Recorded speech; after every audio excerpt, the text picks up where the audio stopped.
Hi everyone, thank you for tuning in to speakupliberty.com. Before I get into the topic today, I just want to let you know that I identify as a Republican atheist. A recent viral news story is about Trump speaking at a rally in Melbourne, Florida. He was specifically talking about terrorism and immigration issues in Europe, and he made a statement about Sweden that caused a lot of people to become confused. He said, "Look at what happened last night in Sweden," conveying that there had been a terrorist attack in Sweden, but many people pointed out that there had been no reports of a terrorist attack in Sweden. He later said that he was actually referencing to a segment that he had watched on Fox News that was talking about immigration issues in Sweden. But nevertheless, the leftist liberal media sources have taken this issue and blown it up into a big ordeal. What's interesting to me about this issue is that, yes, he obviously made a really vague statement that's questionable. I personally wish he would have talked more specifically about Sweden, because Sweden does deserve to be discussed on national media. And to be quite honest, I feel glad that he actually even mentioned Sweden, because Sweden's hardly been mentioned, in my opinion, for the past couple years on national media when it really deserves to be discussed. The media, on the other hand, highlighted people like Carl Bildt, who was the former Prime Minister of Sweden, who tweeted that he said, "What's Trump smoking?" basically making Trump look like he's an idiot. The former U.S. ambassador to Sweden has been making the rounds on national media to explain statistics about Sweden and crime in relation to immigration, and basically paint a picture that nothing's wrong in Sweden, everything's perfectly fine. This has actually been an interesting story to me because I have been following Swedish news regularly for the past 2 years. I have lived in Sweden for almost 2 years. I lived in Sweden for a year 10 years ago, and now I've been here again for almost a year. So again, this is interesting to see Sweden be featured in national media in relation to mass migration, because Sweden is a country that took in a lot of immigrants and a lot of refugees during the recent mass migration, which is said to be the largest mass migration since World War II. It's a really big issue. Sweden has taken in the second highest number of refugees right after Germany in 2015, which was approximately 165,000 refugees. That's a lot of people to take into a country. What I particularly take note of is the status of the Swedish police.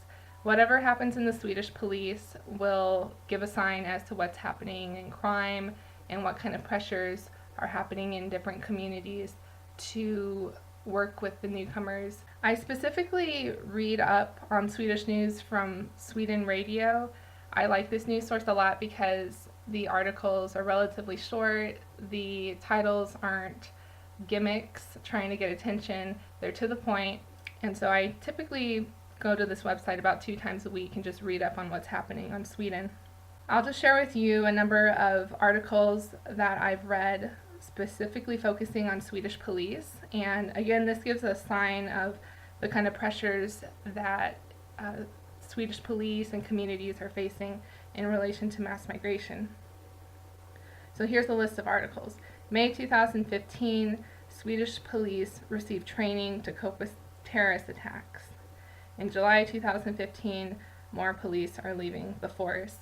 And this is an important article to me because it has one question: why would police be leaving the force? If everything's perfectly okay in Sweden, then shouldn't the police force stay the same? Shouldn't the police want to keep their jobs and have an income?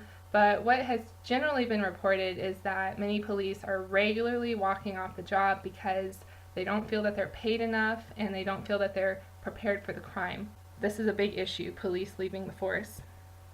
January 2016, police are criticized for covering up refugee work, and this has been reported multiple times from various sources. You can read up on this. This has caused people to question the police force and if they can trust the police force, Swedish citizens. July 2016, Sweden lowers intelligence requirement for police recruits. So since police have been walking off the job regularly, it's been difficult to hire on police. When police leave, you have to hire new people to replace them, And now, since there's more people in Sweden, there actually needs to be more police. It's been so difficult to recruit police that there was actually a proposal made to trash the intelligence test, that police shouldn't even have to take them.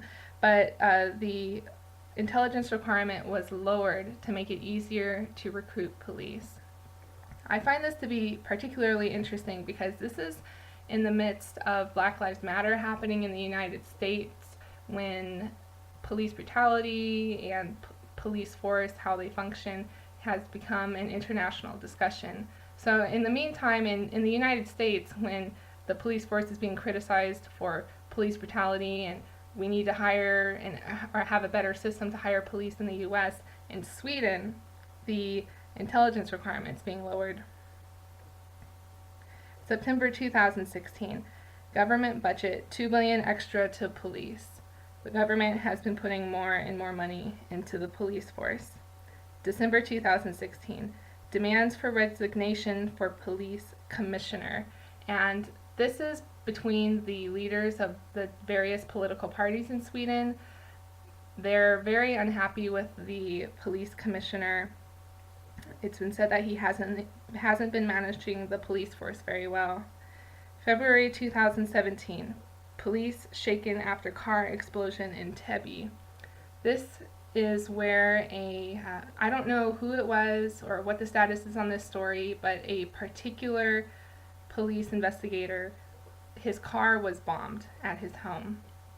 And this particular story featured an article or a statement that really I found to be amusing and really shows the sign of the Swedish police force. So in the story it says, Stockholm police spokesperson Kjell Lindgren said that while attacks against police vehicles are on the increase, this type of personal attack is less common. Over time, we see that the criminal acts are getting tougher and tougher. We are met by stone throwing, rockets, bangers. It's not so long ago that a hand grenade was thrown at a police car. We see more of that kind of behavior, not real threats. This statement stood out to me because I'm like, how is that not a real threat? Okay, so people are throwing stones, rockets, bangers at police, a hand grenade's thrown at the police, and this spokesperson of the Swedish police says, those aren't real threats. How are those not real threats? To me, those are real threats. And this is coming from the Swedish police. In February 2017, police say there are no no-go zones in Sweden. And this is an ongoing conflict with Sweden in addressing the criminal activity in the country. By looking at these stories about the Swedish police, it really shows that there are concerns in Sweden.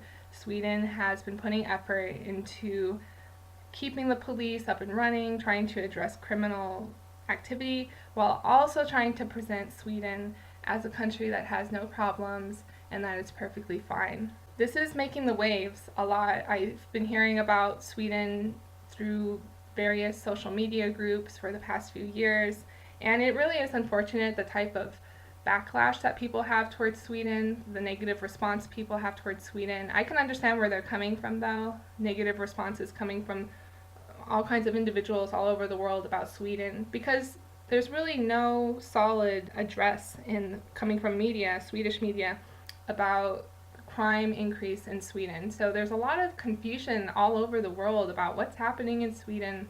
This is why Trump brought it up. Again, I'm glad he brought it up because now we're able to bring this up to the spotlight and talk about what's happening in Sweden.